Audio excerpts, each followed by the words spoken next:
It started with a sentence, not even a full one really, just a half-mumbled, stumbling excuse for the truth. We had to use it, Lily. You don't understand. I didn't understand. Not then, not fully. But I felt it, like the floor shifting.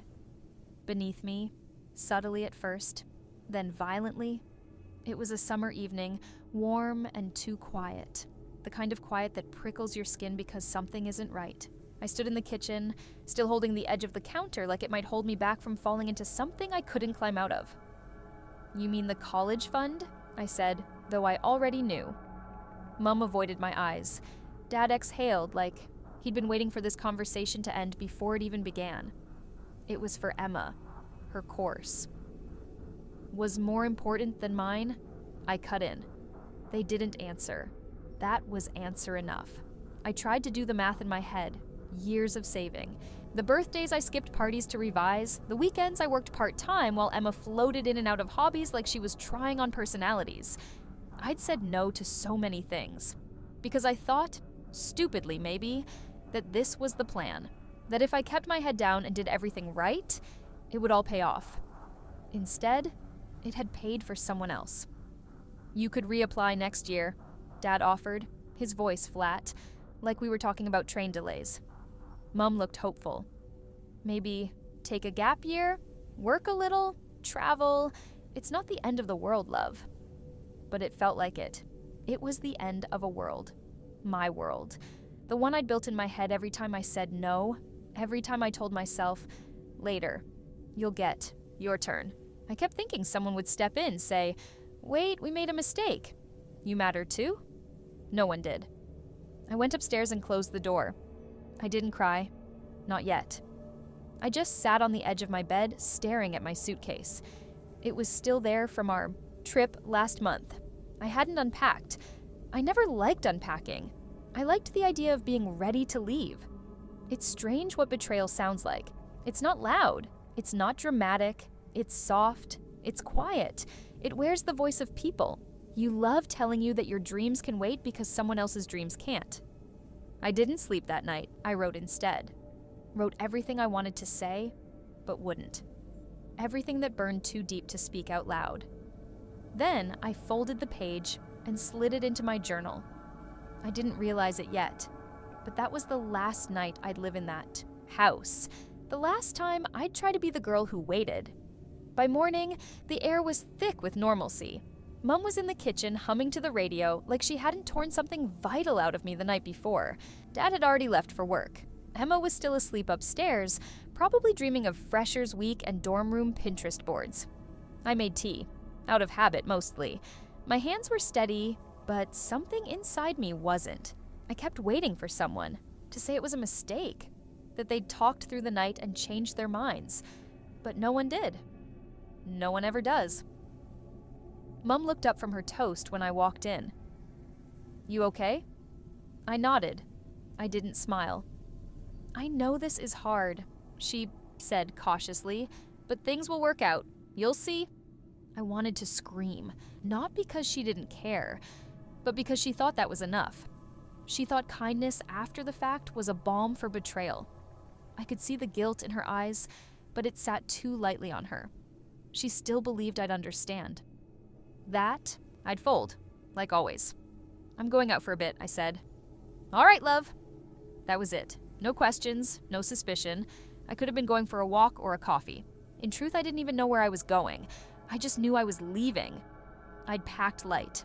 One bag, the important things, my journal, my laptop, some money I'd saved from tutoring, a scarf Gran had given me that still smelled faintly, of her perfume, and a photo.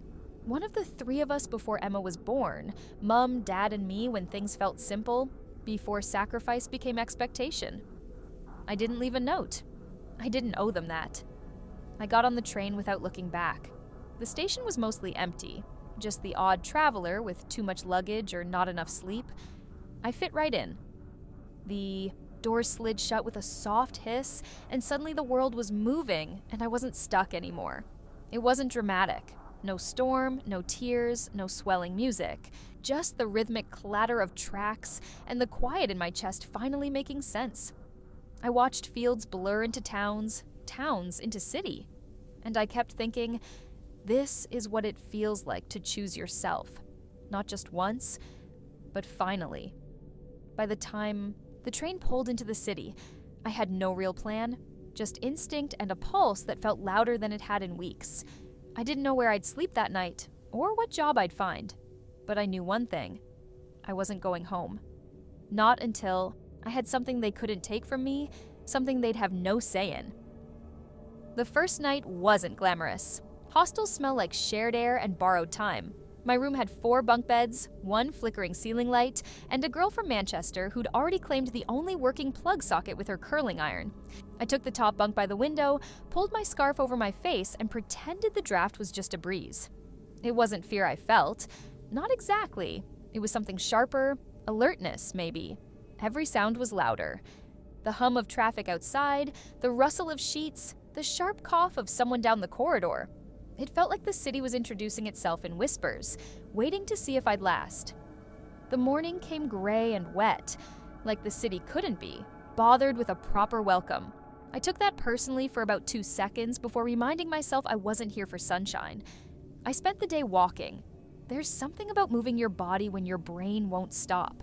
I wandered through streets I didn't know the names of, watched people who didn't see me, listened to the noise of a place where no one knew me as anyone's daughter, anyone's sister, just Lily.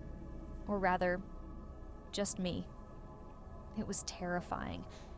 And kind of wonderful. I found a corner cafe with cheap tea and Wi-Fi. I scrolled job listings like it was a game I didn't know the rules to. Admin roles, barista gigs, tutoring. I messaged a few contacts from school, the kind of people who always knew someone who knew someone. I wasn't above asking for help. I just needed to do it on my own terms. No pity, no drama. I didn't tell anyone where I was. Not my parents, not Emma, not even Maya, who'd once sworn she'd be the Thelma to my Louise. I knew what telling people would invite. Concern, advice, guilt. I couldn't afford any of those things right now. Later that day, I got a reply from a tutoring agency. One of those urgent start situations, maths and English for GCSE students. Decent pay, flexible hours. I nearly cried in the middle of the cafe, not because it was my dream job, but because it was a start, a foothold, something to anchor me. That night, I returned to the hostel with a sandwich and a plan. I booked the bed for another week.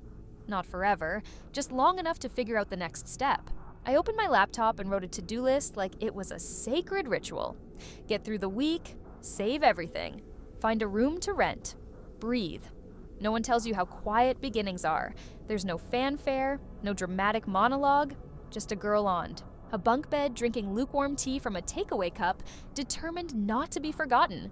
Not by the world, not by herself. I never imagined tutoring would keep me afloat, but it did. 3 days a week turned into 5. 1 student turned into 4. The kids were all so different, some quiet, some angry, some distracted, but none of them looked at me like I was broken. To them, I was just the person who made Shakespeare less unbearable or algebra less cruel. I liked that, being useful without having to explain myself. I found a room in a flat above a florist. The woman who owned it, Marian, reminded me of my grandmother.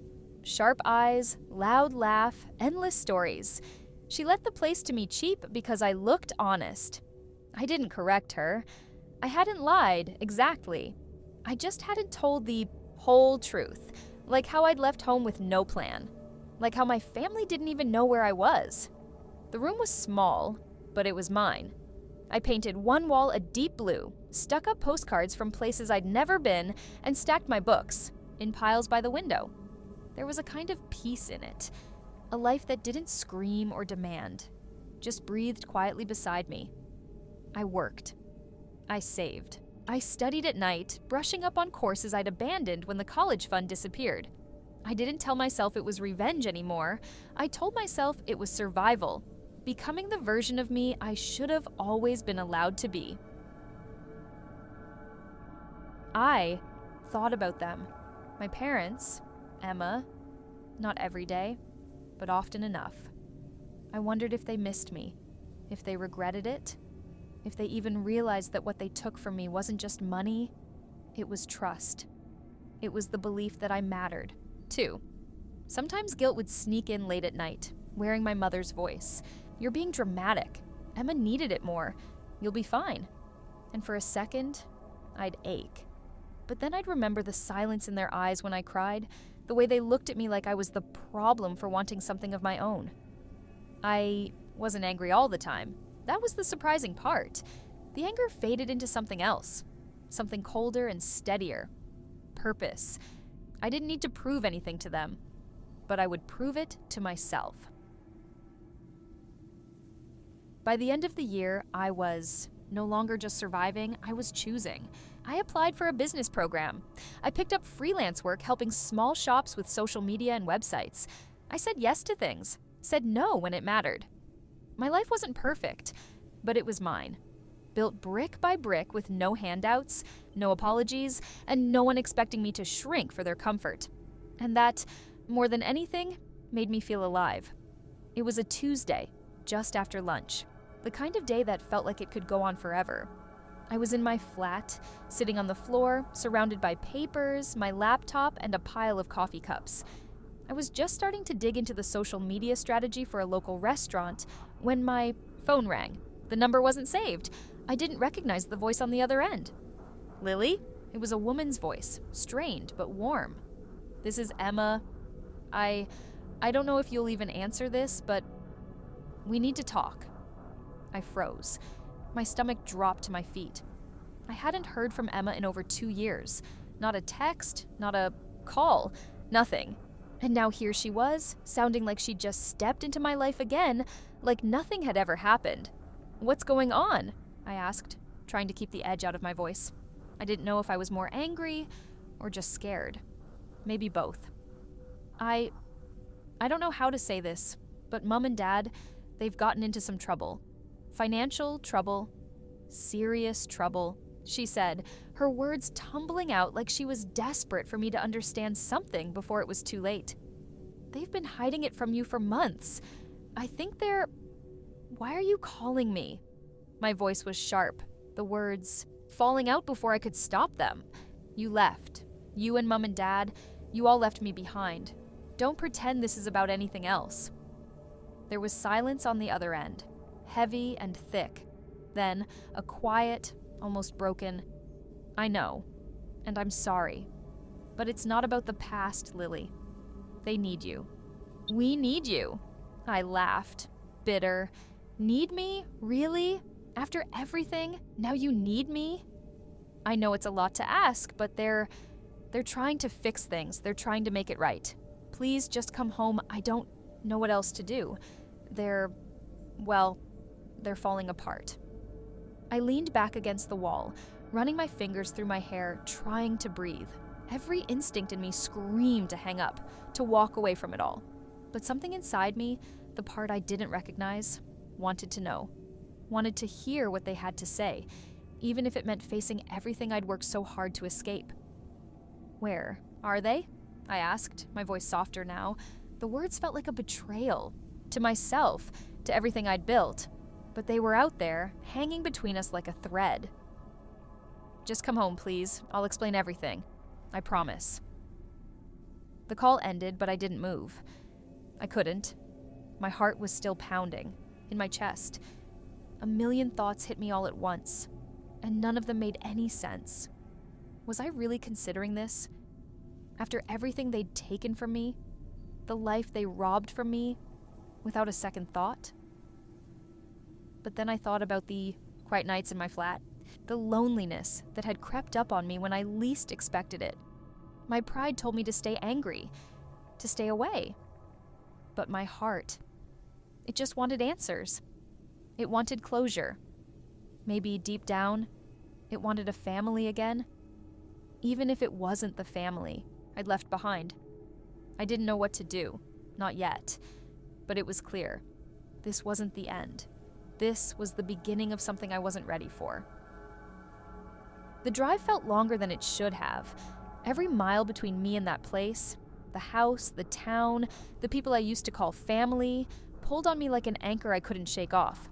I wasn't sure what I was expecting. I'd built a new life, a new identity, far from everything that had once defined me. The woman I'd become didn't fit into the life I'd left behind. Yet, here I was, driving back to it. The town hadn't changed. The same coffee shop, the same little grocery store, even the same street signs. The familiarity of it all was suffocating. I could already feel the old ghosts stirring. The memories of long summers spent in the garden, the sounds of my father's laughter drifting up the stairs, and the constant hum of my mother's voice calling me for dinner. Back then, it had felt so simple, so safe. But now, it felt like a trap. When I pulled into the driveway, the house stood there, just as I remembered it. Too big for the three of us, too empty for the family I thought we were. I had no idea what I was walking into, and I couldn't shake the feeling that it wasn't going to be a warm welcome. Not after everything. I didn't even have to ring the doorbell. As soon as I stepped out of the car, the front door opened, and there was Emma, looking like she hadn't aged a day. But she did. I could see it in her eyes. The exhaustion, the worry. She wasn't the carefree sister I'd left behind. "Lily," she said, her voice hesitant. "Thank you for coming." I nodded but said nothing. The words felt too heavy, like they would crush the moment before it even began. "I know you're angry," Emma continued, her voice cracking a little. "But please, just come inside. Mom and Dad, they need to see you. We all need you." I didn't know what to say to that. I wasn't sure if I even needed to be here. But I walked past her anyway, stepping over the threshold that had once been my home. Inside, everything was as I remembered. Too much so. The old family portraits hung on the walls, the same worn-out couch sat in the living room, and the smell of my mother's cooking wafted from the kitchen. Even though I knew she wasn't the one cooking anymore. My father was the first to stand when he saw me. There was a moment, just a moment, where everything felt like it could go back to normal. But then I saw his face. The weariness in his eyes, the tightness in his jaw. He looked smaller than I remembered, like the weight of all the things he'd hidden from me had finally caught up with him. "Lily," he said, his voice almost a whisper. I'm sorry. For everything." I couldn't respond. My throat felt tight, my mouth dry. The anger that had simmered for so long began to rise again, but I swallowed it down. There were too many questions now. Too many things I didn't understand. And I needed answers before I could even think about forgiveness. "Mum's upstairs," Emma said, breaking the silence. She's not well, Lily. I think you should see her." I nodded, though I wasn't sure if I was ready for it. I wasn't sure if I was ready for any of this. As I made my way up the stairs, the memories flooded back, each one hitting me like a wave. The last time I'd been here, I'd been angry, devastated. Now, I wasn't sure what I was. But I knew one thing. I was no longer the girl who had left this house behind. The person I'd become didn't fit in here anymore. But maybe, just maybe, I could figure out how to make it work. When I reached the top of the stairs, I hesitated for just a second before knocking on the door. "Lily?" Her voice was softer than I remembered. "Is that you?" I pushed the door open slowly, and there she was. My mother. She looked so much smaller than I remembered. There were lines on her face now, gray in her hair. She was nothing like the woman I'd left behind. "Hello, Mum," I said quietly, my voice thick. Her eyes filled with tears. "I'm so sorry, Lily.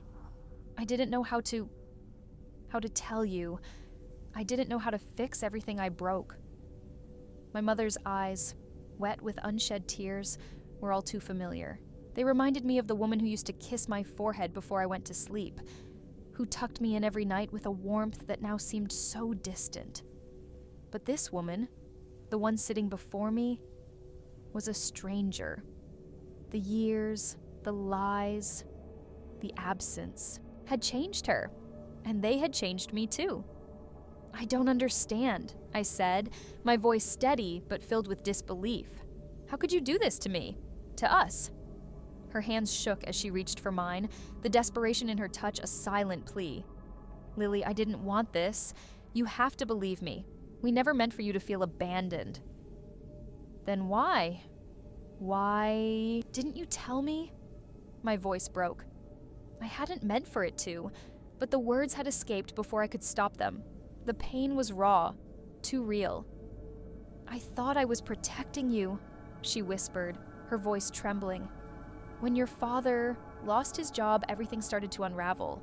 We couldn't afford both your tuition and Emma's. She was already struggling with her own future, and I couldn't bear to see her lose the chance you had. It wasn't fair, Lily. We chose her. But only because I thought you'd understand. You were always the strong one, the one who could take care of herself. I sat there in silence, the weight of her words pressing on me like a stone.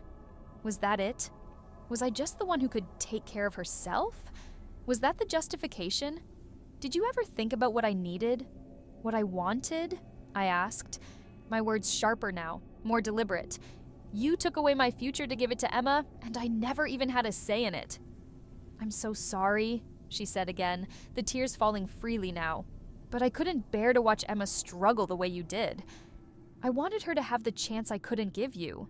I thought if I could just fix one thing for her, it would make up for all the things we couldn't do for you. And what about me? I repeated, my voice rising. What about the dreams I had, the future I wanted to build? You think I'm just some backup plan? Something you could lean on when it got too hard? Her face crumpled in guilt. No, that's not it. I never meant for you to feel like that. But I didn't know how to fix things. We were desperate, Lily. Desperate. And in that desperation, I made a choice. A terrible, selfish choice. The room was thick with tension. I could feel the years of resentment, anger, and loss hanging in the air between us. We hadn't spoken like this in years, not since I left.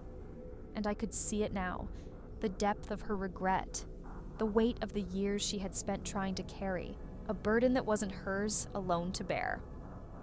I didn't know how to fix it, she repeated, as if the words could somehow patch up the damage. But they couldn't. Nothing could. The damage had been done. The trust had been broken. And it wasn't something I could just sweep under the rug and forget. I wanted to give you the world, Lily, she whispered, her voice hoarse. But I didn't know how. And now, I don't know if I can. The silence between us felt endless. I stared at her, at the woman who had once been my rock, the one I had looked up to without question. And now, all I felt was betrayal. It wasn't just about the money anymore. It was about the years of silence, the secrets that had kept us apart. I have to go, I said, my voice barely above a whisper. I can't do this right now.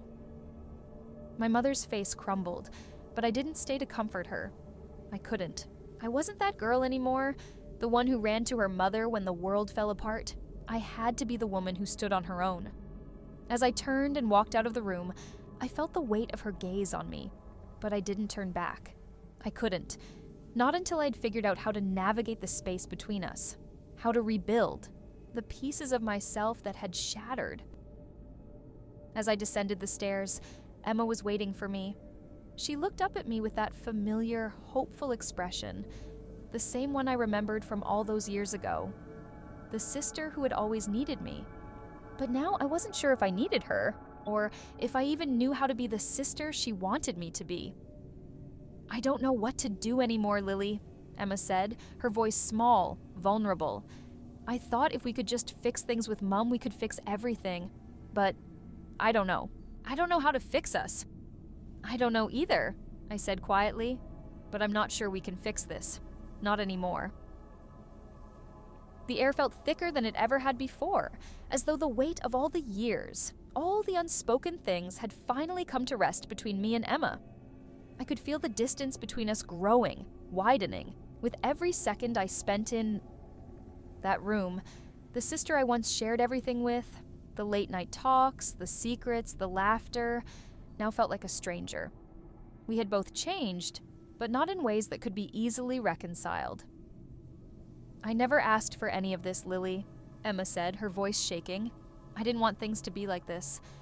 But Mum always made it so clear that I needed to be the one to get it right. I didn't ask for her to sacrifice your future. I didn't ask for any of it. I wanted to be angry. I wanted to yell at her for everything she'd been oblivious to, for the life that she'd been handed while I was left to pick up the pieces. But as her eyes met mine, there was something in them that softened my anger, a flicker of guilt, regret. She hadn't chosen this path any more than I had. I know you didn't, I said, my voice quieter now. But I'm not angry at you. I'm angry at the fact that none of us were ever allowed to have a voice in this. It was always about what Mum wanted, what she thought was best. But she didn't think about what was best for me, for us. Emma shifted, her gaze dropping to the floor. I don't know how to make it right. I don't know if we can go back to what we were. I don't think I even know what that is anymore. You can't just go back, I said, the words coming out more bitter than I'd intended. You don't just get to pick up where you left off when everything's been broken. You can't glue the cracks back together and expect it to be the same. The silence that followed felt suffocating. I could hear the distant hum of the world outside, but in that moment, the world inside the house seemed so small, so confined. I had wanted to go home, to be with family again, to find something that felt familiar, like the comfort of my old room. But this wasn't home. Not anymore. You don't have to fix it, I continued, my voice steadier now. You don't have to fix me. I'm done trying to fix everything. I've spent so long trying to piece together a future that felt like mine, but I've never been allowed to claim it. And now it's too late. Emma's eyes brimmed with tears again. Please don't shut me out, Lily. I'm trying. I'm really trying to understand, but I don't know how to fix this. I don't know how to fix you. The words hit me harder than I expected. Fix me? Was that what I had become? A broken thing that needed to be fixed? It stung, more than it should have, because I had spent so long trying to rebuild myself, on my own terms. But now, in the face of her vulnerability, I was reminded of everything I had lost. Of the girl I used to be, the girl I didn't recognize anymore. I'm not broken, Emma, I said, the words cutting through the silence. I'm not something that needs to be fixed. I'm just different now. And maybe that's the hardest part of all. I'm not the person you remember. I'm not the person I used to be either. I'm someone new. Someone who's had to fight for every step, for everything. Emma didn't answer right away. Instead, she took a step back, as though trying to process what I'd said. There was a certain heaviness in her expression, one that mirrored my own. I know you're angry, she said after a moment, her voice soft. But I don't want us to be strangers. I don't want to lose you, Lily. I don't know how to fix things with Mum, but I want to fix things with you. I don't want us to be distant. I took a deep breath, the weight of the conversation settling heavily on my chest. I don't know if we can fix anything, but I don't think it's about fixing things anymore. It's about learning how to live with what we have left. Emma nodded slowly, the tears in her eyes not falling. This time, they stayed there, suspended, as though she were holding herself back from something, from breaking down, from everything falling apart. I don't want to lose you, Lily, she repeated. I just don't want to be alone. You're not alone, I said, finally stepping closer. We're just different, and that's okay. We're both still here, but we have to be honest with each other. We have to stop pretending like everything can go back to how it was. For a moment, Emma didn't speak, just looked at me, her eyes searching, pleading for something more. But there was nothing more to say. Not yet. I'm going to need time, I said quietly.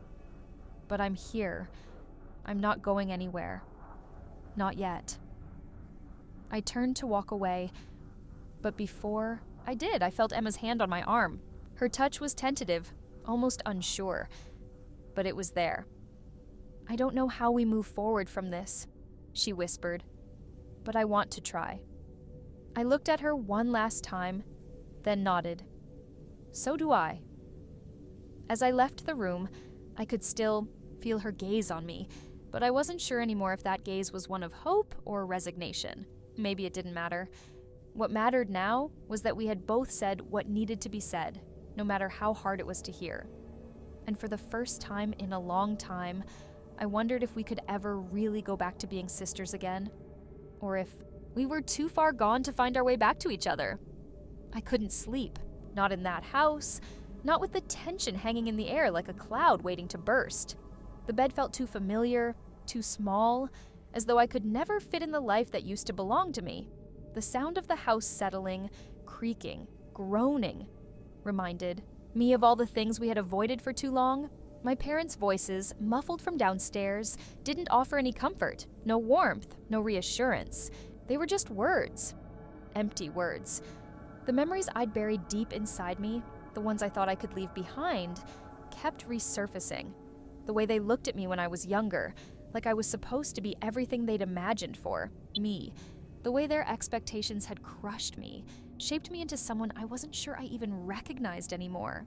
And yet, here I was, back in the place where it all began, trying to find something that was lost. I swung my legs over the side of the bed and stood, the coldness of the wooden floor creeping through the soles of my feet. I needed space. I needed air. I needed to think. I quietly stepped into the hallway, careful not to wake anyone, and made my way down the stairs. The living room was dark, but the faint glow of a lamp from the kitchen beckoned me. I moved towards it, drawn by the quiet hum of the refrigerator, a sound that used to be so comforting. Now, it just reminded me of the hollow emptiness that filled the house. I found my father sitting at the kitchen table, his back to me, staring at a half-drunk cup of coffee, his hands clasped tightly together. He didn't hear me come in. It had been years since I'd seen him like this, so still, so distant, so defeated. "Dad?" I said softly, my voice barely a whisper in the quiet room. He looked up slowly, as if unsure who had spoken at first. His eyes softened when he saw me, but they didn't light up the way they used to. "Lily," he murmured, his voice hoarse. "Couldn't sleep?" I shook my head, standing awkwardly in the doorway. "No, I just needed some air. Needed to clear my head." He nodded, as if he understood, though I knew he didn't. No one really did. Not fully. He sighed, pushing the cup of coffee aside before running a hand through his graying hair. "I've been thinking about everything, about how things turned out. I never wanted it to be like this. I didn't want you to feel betrayed." The words stung, as though he were trying to justify everything, to make it sound as though he hadn't made choices that left me shattered. I wasn't sure if it was the right time to say anything, to let him know just how much his actions had cost me, how much I'd lost in the process. "You didn't have a choice," I said quietly, my voice laced with a bitterness I couldn't quite hide. "Neither of you did. You did what you thought was right. But that doesn't make it right, Dad." He winced at the words, his eyes flickering with a pain I hadn't expected to see there. "I know," he said quietly. "I know, Lily. I know we made a mess of things.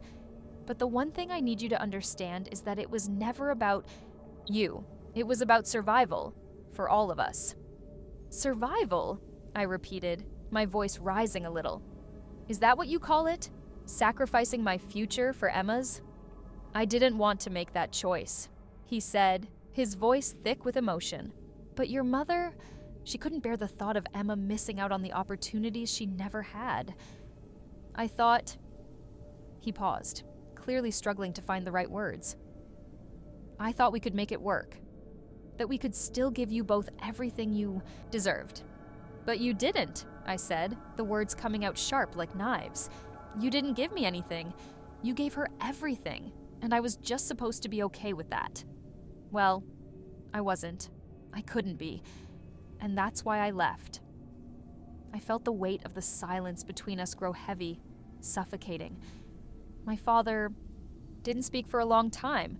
His shoulders slumped as though the burden of the years finally caught up with him.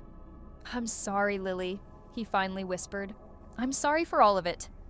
I wanted to shout at him, to tell him how wrong he had been, how the lies they'd told themselves had only made things worse, but the words felt trapped, tangled in my throat.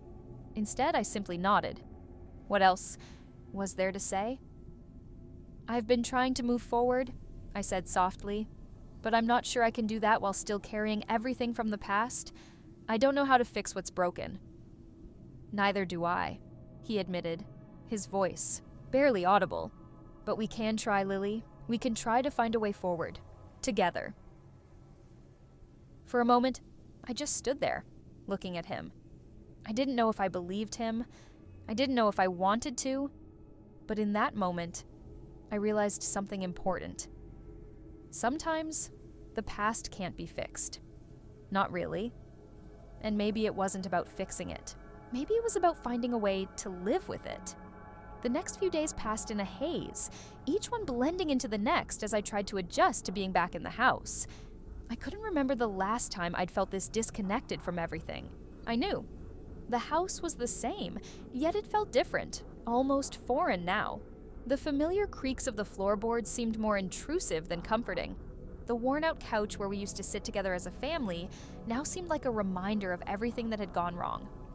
I found myself avoiding my parents more and more.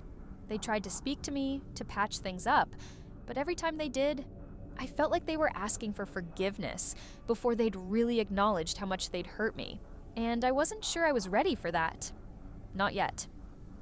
On the 4th day, I received a call from Emma. I hadn't heard from her in a while. We'd exchanged a few texts when I first left, but it had been months since we'd spoken at length. She was always the one who reached out first, always the one who wanted to keep in touch, even when I couldn't bear the thought of talking to her. "Lily." Her voice was as bright as I remembered, but I could hear the undercurrent of uncertainty in it. "I was wondering if you were free. Mom and Dad are worried about you, and I thought maybe we could talk." I didn't answer right away. I wasn't sure how to respond.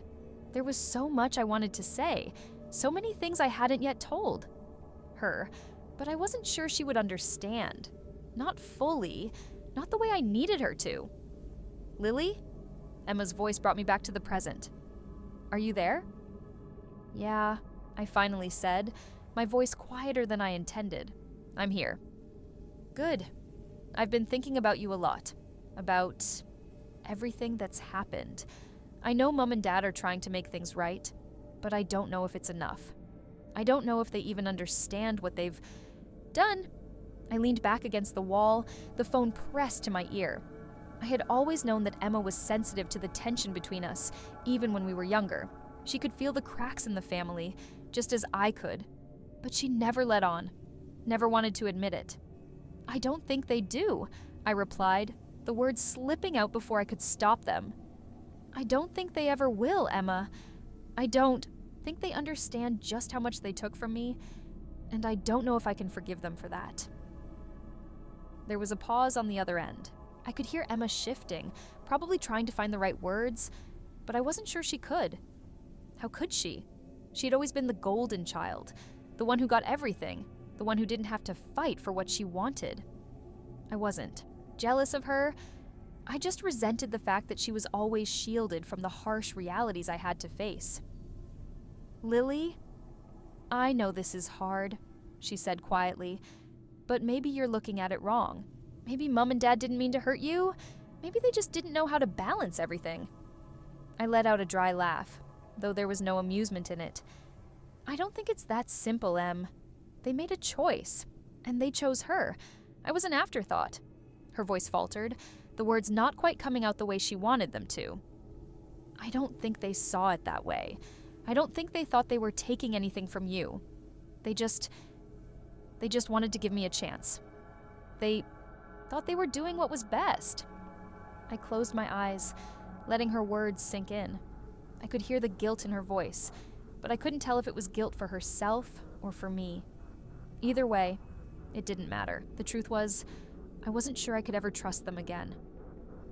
"I know you're trying to make sense of this," I said slowly, "but there's nothing to make sense of. They made a choice, and it wasn't me. And I don't know how to get past that." Emma was silent for a moment, and when she spoke again, her voice was softer, more tentative. Do you think there's any chance we could fix things? I mean, we're family, right? Don't families work through stuff like this? I wanted to believe her. I wanted to believe that things could be fixed, that I could go back to being the person I used to be, the sister she needed. But I wasn't sure I could. I wasn't sure if I could ever go back to being the person who waited for permission to be herself.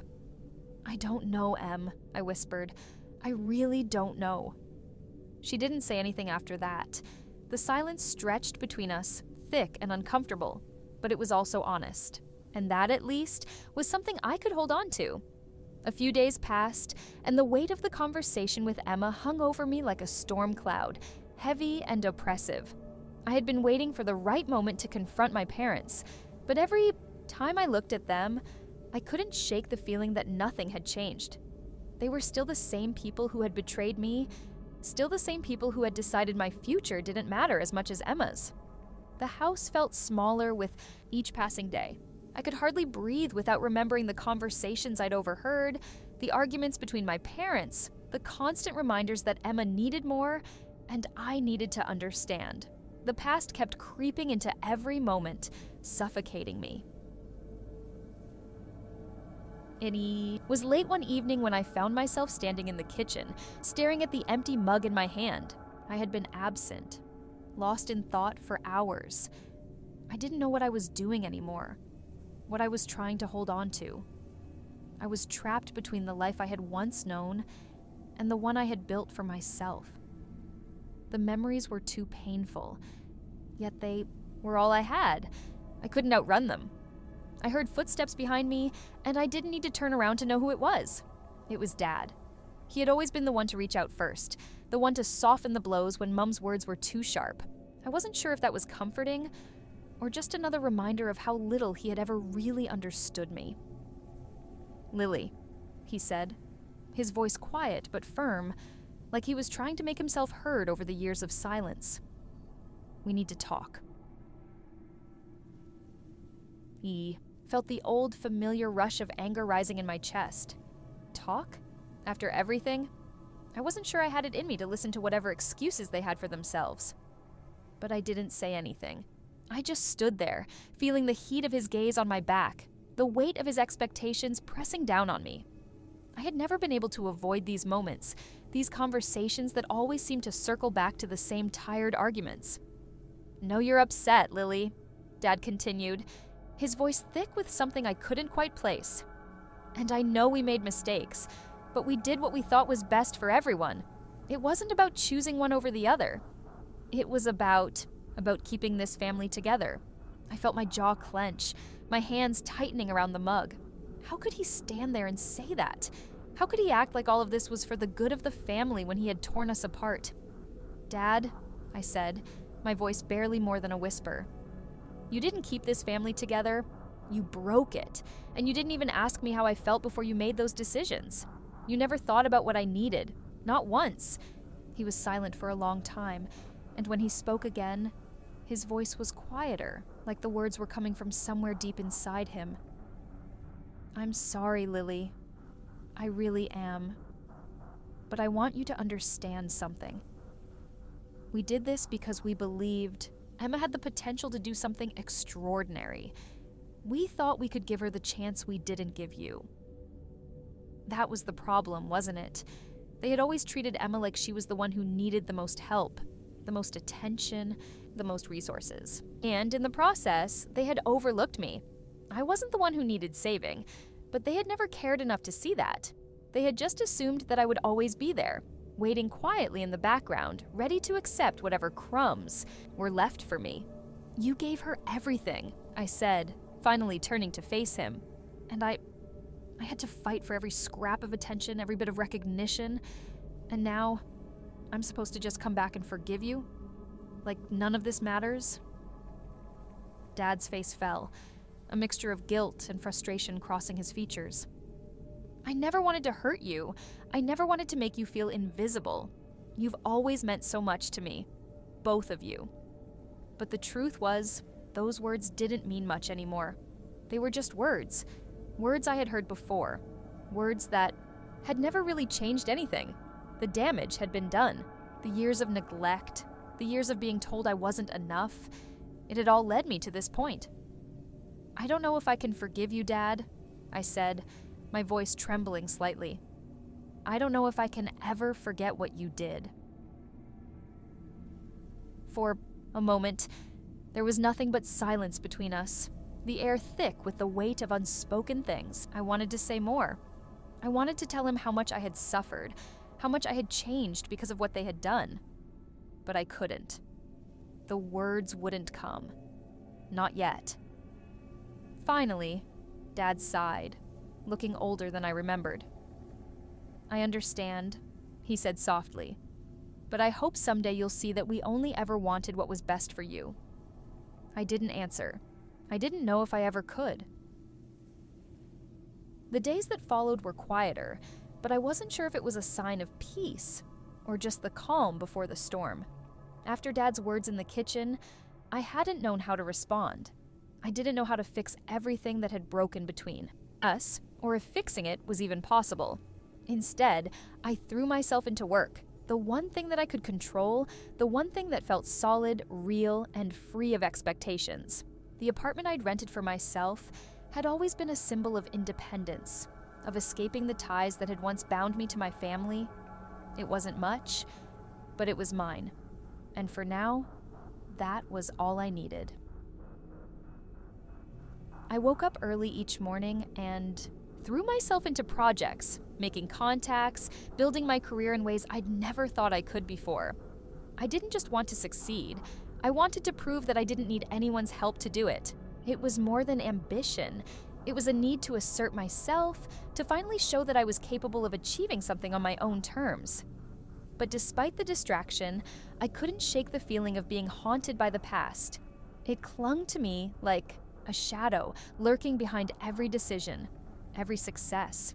It wasn't just the betrayal that stung anymore, it was the absence of closure. I had left without saying goodbye, without truly confronting my parents. Maybe, in some way, I thought that would help me heal, but it hadn't. Instead, it felt like there was an unfinished chapter in my life that I couldn't quite let go of. Then, one evening, the phone rang. I'd been standing by the window, watching the fading light of day dip below the horizon, when I picked it up. It was Emma, the one person I hadn't heard from since the day I left. "Lily, it's me," she said, her voice fragile but familiar, the same softness that had once made her so easy to care for. "I know it's been a while, but I think we need to talk." I felt a tightness in my chest, a sense of inevitability. I wasn't ready for this. But then again, when would I ever be? "What is it, Emma?" I asked, trying to keep the tremor out of my voice. The last time we'd spoken, we hadn't exactly parted on good terms. I didn't know where we stood now. "I'm sorry," she said, her words coming out in a rush, like she was trying to get them out before she lost her nerve. "I know I never really understood. Well, everything that happened. I was too focused on my own life. But I don't want to lose you, Lily. I don't want us to be strangers anymore." The weight of her apology hung in the air between us, and I wasn't sure what to do with it. Part of me wanted to snap at her, to let the anger I'd been holding back for years spill out all at once. But there was something else in her voice, something raw and real. "I didn't ask for everything that happened," Emma continued, her voice barely above a whisper. "I didn't choose for things to turn out like this, but I never meant to hurt you, and I know I did. I want to make it right if I can." The old wounds flared up, but I held back my tears. I wasn't sure how to forgive, how to let go of the resentment that had built up over time. It was like a wall had formed between us, and no matter how hard I tried, I couldn't break it down. "I don't know how to make sense of all of this, Emma," I said, finally letting out a shaky breath. "I don't know if I can go back to how things were. I don't know if I can forgive you." For a long moment, there was only silence on the other end. Then Emma spoke, softer now, almost pleading. "I don't want you to forgive me, not yet. I just want you to know I'm here. I always will be." Her words hung in the air, and I felt the weight of them more than anything else she had ever said. She didn't want me to forgive her. She just wanted me to know that she was there. That somehow, after everything that had happened, we could still be sisters. I didn't answer right away. What could I say? There was so much to untangle, so much to rebuild. But for the first time in years, I felt a spark of something other than anger. Maybe it was hope. Or maybe it was just the first step towards something new. I didn't know yet. "I'll think about it," I said finally, the words feeling like an answer to a question I wasn't sure I could ask myself. "But I'm not ready yet, Emma. Not yet." "I understand," she replied, her voice steady, even though I knew she had to be holding back tears. "Just know that I'm here when you are." And with that, the conversation ended. I sat in silence, the weight of the decision pressing down on me. Could I really find a way to move forward from all of this? Could I let go of the past and allow myself to heal? Maybe, just maybe I could, but only on my own terms. I woke up to the sound of my phone buzzing on the nightstand, a familiar ringtone I couldn't ignore. It was a Saturday morning, and I'd planned to spend the day catching up on work, maybe even a little self-care. But the moment I picked up the phone and saw the name on the screen, everything changed. It was Dad. I hesitated for a moment, the weight of the years between us heavy in my hands. Part of me wanted to ignore it, to pretend like the past didn't exist and that I didn't owe him anything. But then there was the part of me, the one I'd buried deep down, that still longed for answers, still yearned for some form of resolution, even if it meant facing the pain again. I took a deep breath before answering. "Lily," Dad's voice came through, rough with emotion, but still unmistakably his. "I know you've been through a lot, and I understand why you left. But I need to talk to you. Please." I let his words settle before responding. The anger that had once been my constant companion had simmered down, replaced by something more complex. Wounded pride, maybe, but there was still something in me that wanted to hear him out. Maybe I owed myself that much. "I'm listening," I said, keeping my voice steady. "I don't know where to begin," he sighed, the words thick with regret. "But I need to apologize for everything, for the way we handled things with you, for the way I failed you as a father. I don't know how to fix it, but I want to try." I sat on the edge of the bed, running my hand through my hair as I processed his words. It wasn't just the apology that hit me. It was the realization that, deep down, I'd been waiting for this moment. I'd been hoping for an apology, even when I wasn't sure what it would change. But now that it was here, I wasn't sure how to feel about it. "Dad," I said after a long pause, "I don't know if you can fix anything. You took my future from me, and that's not something you can just undo with a few words." "I know," he said quietly, "but I also know I hurt you, and I'm sorry for that. You've been carrying this for so long, and I can't take that pain away. But I'm here, Lily. I always will be, and I want to make it right, in any way I can." His words were honest, and maybe for the first time in a long time, I could hear the sincerity in his voice.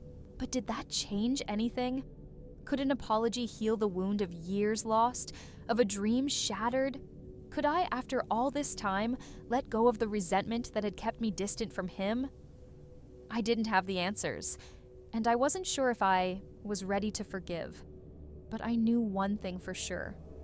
I couldn't keep running from it. I couldn't keep pretending like I didn't need to face the past, even if it meant confronting all the pain that came with it. "I don't know if I can forgive you, Dad," I said finally. "But I'll think about it. I will. I just need some time." "I understand," he said, his voice softer now. "But I hope you know that I'll be here when you're ready, no matter how long it takes." I sat there for a while, listening to the sound of my own heartbeat in the silence that followed. It was a strange feeling, to be caught between the past and the future. A part of me wanted to shut everything out, to hold on to my anger as a shield, but another part one that I hadn't let out in years, was reaching for the possibility of something better, something real. I ended the call, but I didn't hang up in anger, as I might have years ago. I wasn't sure where we stood, but for the first time in a long time, I felt like maybe, just maybe, we could figure it out. Later that day, Emma called again, a follow-up to our earlier conversation. "You talked to Dad?" she asked, her voice tentative. "Yeah," I said, my voice low. "I did." And? It's complicated, I replied. "I'm not sure what comes next, but we're talking. That's a start, right?" Emma was quiet for a moment before answering. "It's more than a start, Lily. It's a step. I'm proud of you." I wasn't sure if I was proud of myself, but the truth was, it felt good to let the walls down a little, to not carry all of this on my own anymore. Maybe this was the first step toward healing, or maybe it was just the beginning of a longer, harder journey.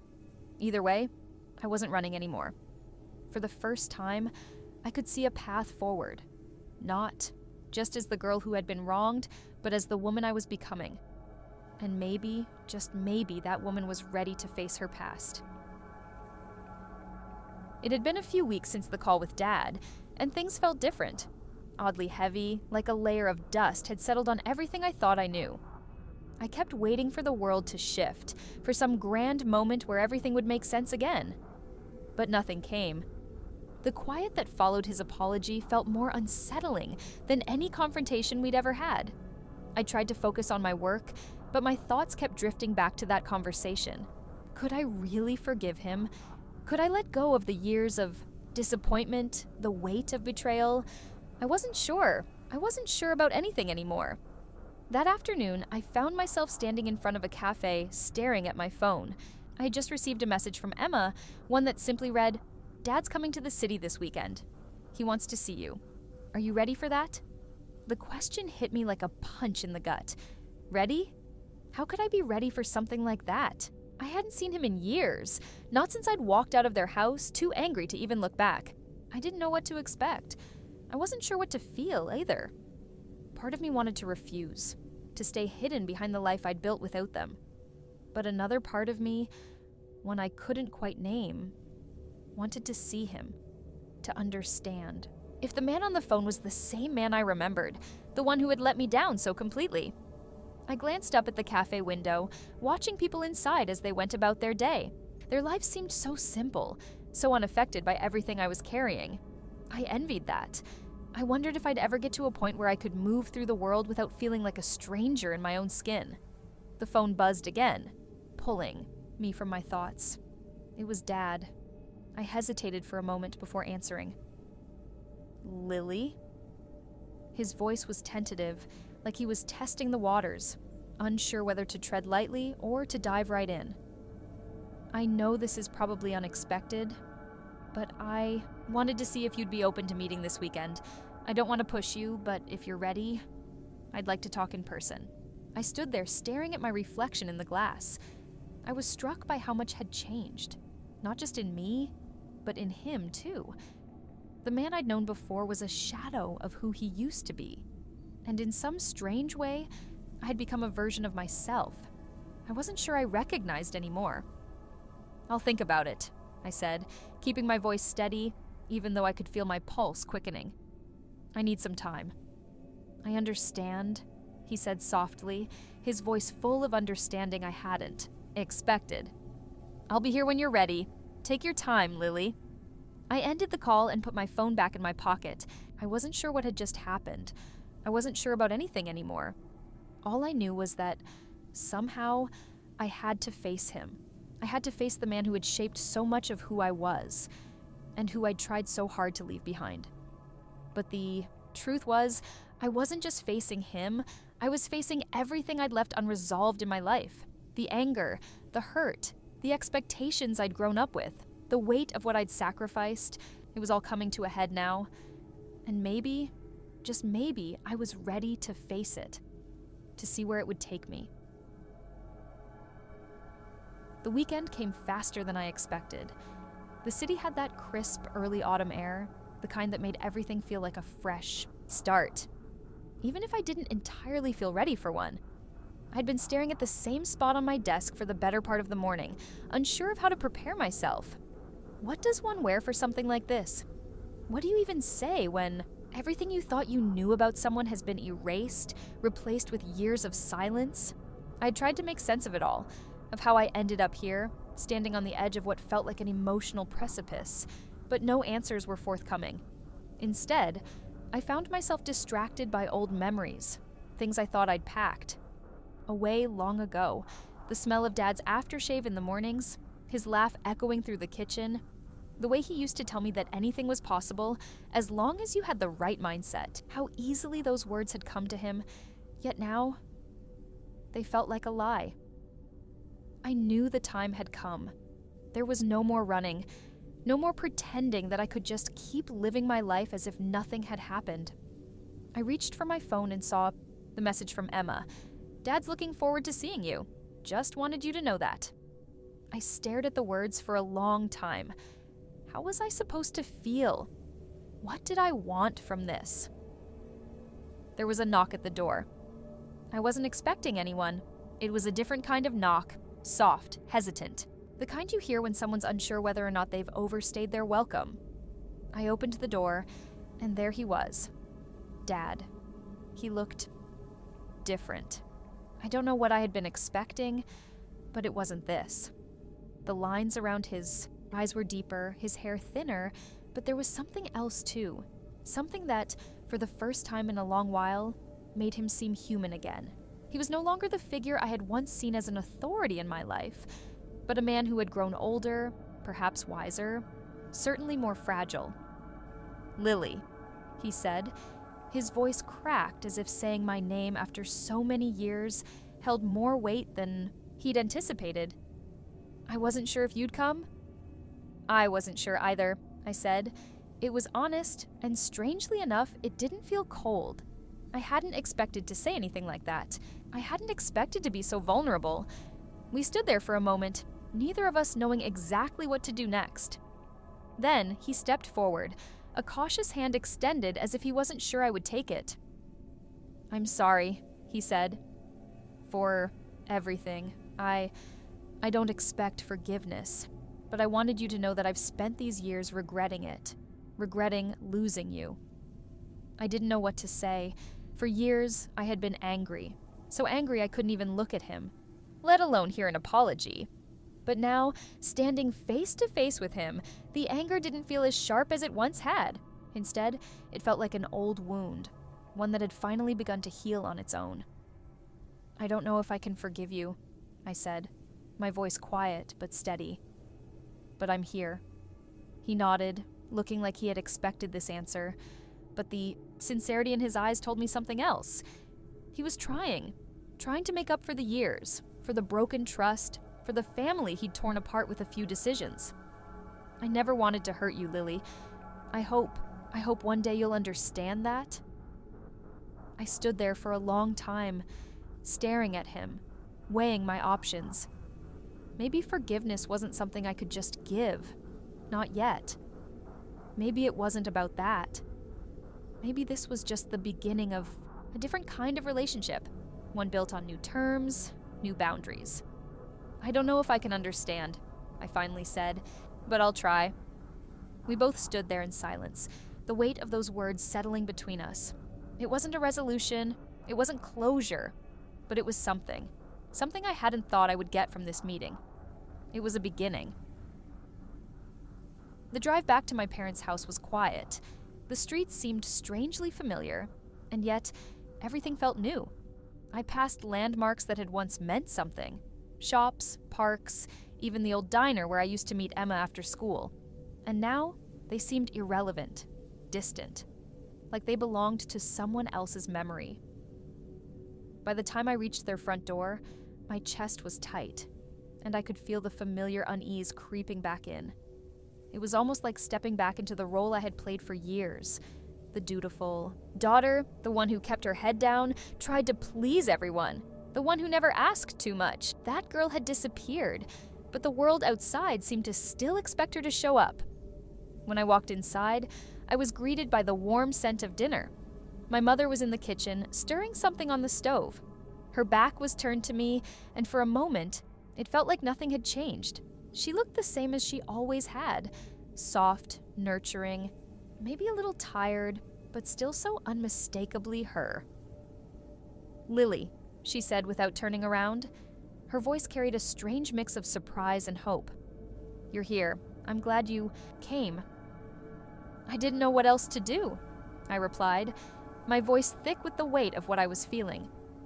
She turned to face me, her expression softening when she saw the uncertainty in my eyes. "I know it's been hard, darling. We've been through a lot." I didn't respond immediately. Instead, I looked around the room, letting my eyes fall on the things that were once so familiar. Framed family photos on the walls, the old rug on the floor, the mismatched cups in the cupboard. It was all the same, but it felt foreign now. "I don't know if I can forgive you," I said. The words were blunt, but they felt true. "Not yet. I can't just pretend that everything's fine." My mother's face fell, and I could see the hurt in her eyes. But she didn't argue. She never had. Instead, she crossed the room, her hand reaching out to me. "I never wanted to take anything from you, Lily. I wanted to see you go to college. I wanted you to have the world at your feet." "But you didn't give me that chance," I said, stepping back slightly. "You didn't give me the chance to make that choice." She sighed, and for the first time, I saw the exhaustion in her. The kind of exhaustion that only came from years of pushing down guilt, from pretending that everything was okay when it wasn't. "I know, sweetheart, and I'm sorry. I wish I could take it all back. But I can't." I nodded. "I know you can't. But that doesn't make it okay." We stood there in silence for a long while. My father had retreated to the living room, probably trying to give us space, though I could feel his presence looming in the background. The air between us was thick with years of unresolved tension, things unsaid, and promises broken. Finally, my mother spoke again, her voice barely a whisper. "What do you want from us, Lily?" I wasn't sure. The answer wasn't as clear as I'd hoped. Part of me wanted to scream, to demand that they understand everything they'd taken from me. Another part of me just wanted to leave again, to walk out the door and never come back. But there was a third part of me, the part that had been buried for so long, that just wanted to heal. Maybe not now, maybe not with them, but eventually, I wanted to move forward. "I want honesty," I said, my voice steady. "I want to stop pretending. I want to stop being the person you want me to be and start being the person I want to be." My mother didn't say anything for a moment. I could tell she was weighing my words, trying to understand them in a way that didn't feel like rejection. When she finally spoke, there was a kind of resigned acceptance in her tone. "I understand. I hope that one day you can see that we did what we thought was best." "I know you did," I said quietly. "But that doesn't mean..." It was right. There was a long pause before she spoke again. "So, what happens now?" "I don't know," I answered. "But I think this is a start." The silence that followed felt less suffocating, more like the beginning of something new. Something uncertain, yes, but also something with a possibility of change. I spent the next few days at my parents' house, though it was anything but peaceful. Every conversation felt like a slow unraveling of something fragile, the tension growing with each passing hour. It was as if we were all waiting for a bomb to go off. The air was thick with things left unsaid, and I was starting to realize just how much of my life had been spent tiptoeing around the truth. It was easier when I didn't have to face the past. When I was on my own, I could push the memories of disappointment, frustration, and hurt into a box and lock it away. But now that I was back, in this house, surrounded by the people who had shaped me into who I had become, I couldn't help but face the reality of everything I had been avoiding. At dinner that night, I tried to eat, but my appetite had abandoned me.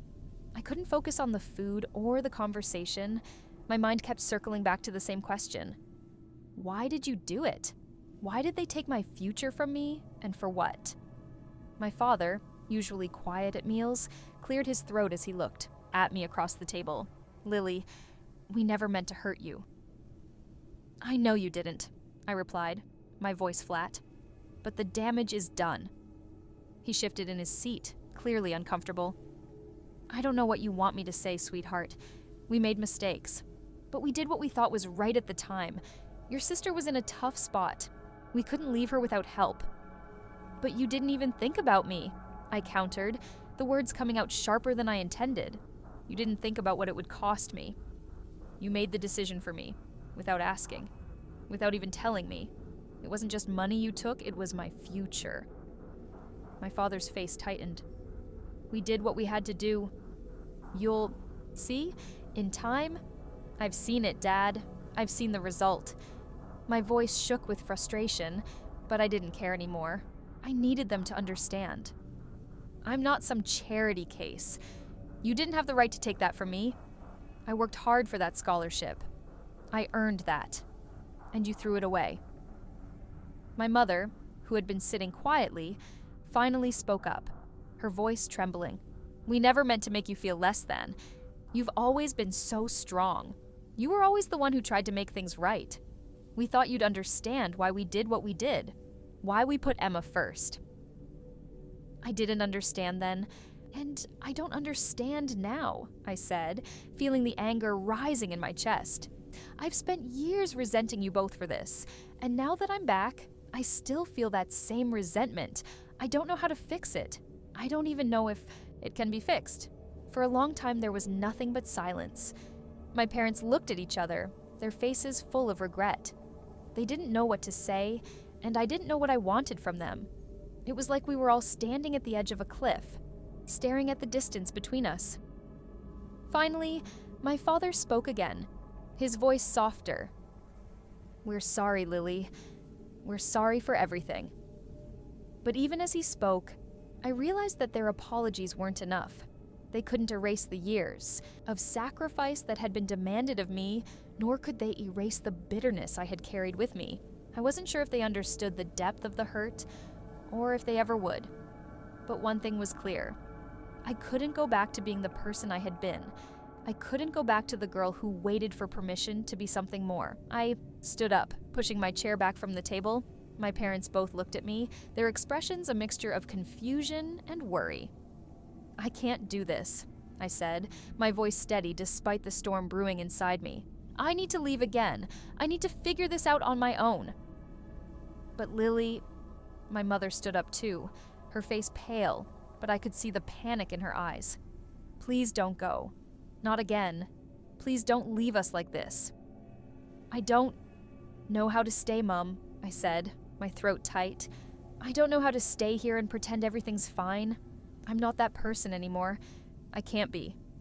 I turned and walked out of the room before either of them could say anything else. As I stepped into the cool evening air, I felt the weight of the past few days pressing down on me. The anger was still there, the frustration, the hurt. But beneath it all, something else was stirring. Something I couldn't name yet. For the first time, I felt like I was truly on my own. And in that moment, it felt like freedom. It had been a week since I left my parents' house, a week of silence between us, save for the occasional text from my mother, each one more pleading than the last. But I couldn't bring myself to respond. I wasn't angry anymore, at least not in the way I had been. The anger had morphed into something more difficult to manage, a kind of deep sorrow. I had to protect myself, and that meant keeping my distance.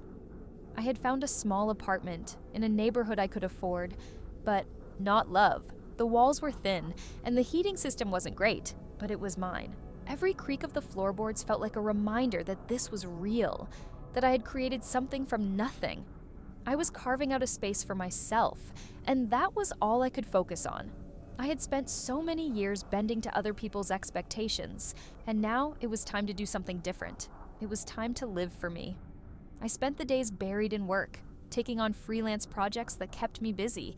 When I wasn't working, I was reading or thinking or writing in a journal that had become my closest confidant. The The loneliness of it all wasn't lost on me, but I had come to terms with it. I had known that I would be alone for a while. It was part of the price I had to pay for freedom.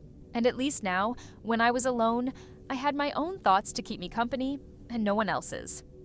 Then, one evening, as I sat on my small balcony with a glass of wine, the doorbell rang. I hadn't been expecting anyone, so I stood up and walked to the door, wondering who it could be. When I opened it, I was face to face with my sister, Emma. She looked different. There was something about her that made me hesitate before I said anything. She was thinner than I remembered, and there was a tiredness in her eyes that spoke volumes. She smiled weakly when she saw me. "Hey," she said softly. "Can we talk?" I stepped aside, allowing her to come in. She stood there for a moment, surveying the space with an almost mournful expression. It wasn't like her to be quiet, to seem so broken. "Is everything okay?" I asked, the words coming out before I could stop them. She nodded slowly, then exhaled as if she had been holding her breath for a long time. "I don't know. I don't think I'm okay. I don't know if I've ever really been okay." I waited for her to continue, but she remained silent for a long time. Finally, she spoke again, her voice barely above a whisper. "I never really understood what you were going through. Not until recently. I was so focused on my own life, my own problems, that I didn't see how much you were struggling. I didn't see how much you were giving up. I'm sorry." The words were simple, but they hit me like a wave crashing over me. All this time I had thought she didn't care. I had blamed her for everything. But here she was, standing in front of me, offering something I hadn't expected. Understanding. I took a deep breath, feeling a mixture of relief and sadness. "I don't know how to fix everything, Emma. I don't know if I can forgive Mom and Dad for what they did. I don't know if I can go back to being the person I was before." "You don't have to go back," she replied, her voice trembling slightly. "You don't have to forgive anyone. But I think you should know that you don't have to carry all of this by yourself anymore. I know I didn't show it before, but I'm here now. I want to help." Her words were like a balm to my wounded soul. For the first time in so long, I felt like I wasn't alone in this battle. It didn't make everything better, but it was a start. I took a long look at my sister, seeing her in a way I never had before. She was still my sister, the one who had been there for me when I needed her as a child, even if I hadn't always seen it. And now, in this moment, I realized something important. I had to stop running from my past, from my family, and from the pain I had been carrying. It wasn't about forgiving them for everything. It wasn't about going back to who I had been. It was about moving forward, knowing that I could choose my path, and I could build a life that was truly my own. "I'm not sure what comes next," I said, my voice steady now, "but I think I'm ready to find out." Emma nodded, a small, knowing smile on her face. "Then let's do it together." As we sat there talking late into the night, I realized that maybe the most important part of moving on was knowing that I didn't have to do it alone. I had changed, yes, but I was still capable of love, of understanding, and of hope. And for the first time in a long while, I felt ready for whatever came next.